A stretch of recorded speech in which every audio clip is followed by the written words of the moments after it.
भारतीय राष्ट्रीय राजमार्ग प्राधिकरणाच्या कोल्हापूर विभागाने चौपदरीकरणाचे काम सुरू करण्यासाठी निविदा प्रक्रिया प्रसिद्ध केली आहे।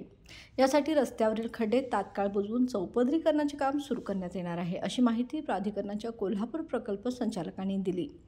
आंदोलन करताना लेखी आश्वासन देताना संबंधित अभियंता महेश पाटोळे यांनी आंदोलनाच्या स्थळी हे पत्र सुपूर्द केले। त्यानंतर आंदोलनकर्त्यांनी चौपदरीकरणाचे काम तातडीने सुरू न झाल्यास पुढील आंदोलन अधिक तीव्र करण्याचा इशारा दिला। आंदोलनाची मागणी यावेळी मंजूर करून चौपदरीकरण काम तात्काळ सुरू करण्याबाबत निविदा प्रक्रिया सुरू केली आहे। त्यानुसार या आंदोलनाला आता यश आलं आहे। या आंदोलनात भोकरे, रमेश कांबळे, भैया कांबळे, योगेश चोकाकर, मनोज कोळी, अमर आठवले, नदाफ चाचा, रमेश शिंदे, सुनील शिंदे, संजीव पाटील, प्रशांत शिंदे, राजेश पाटील, पिंटू किनिंगे, अमित दाशाल यांनी सहभाग घेतला। जोरदार घोषणाबाजीने यावेळी पूर्ण परिसर दणाणून गेला होता।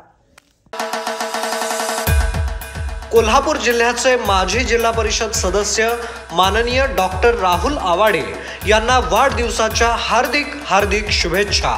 शुभेच्छुक ताराराणी पक्ष कोल्हापूर।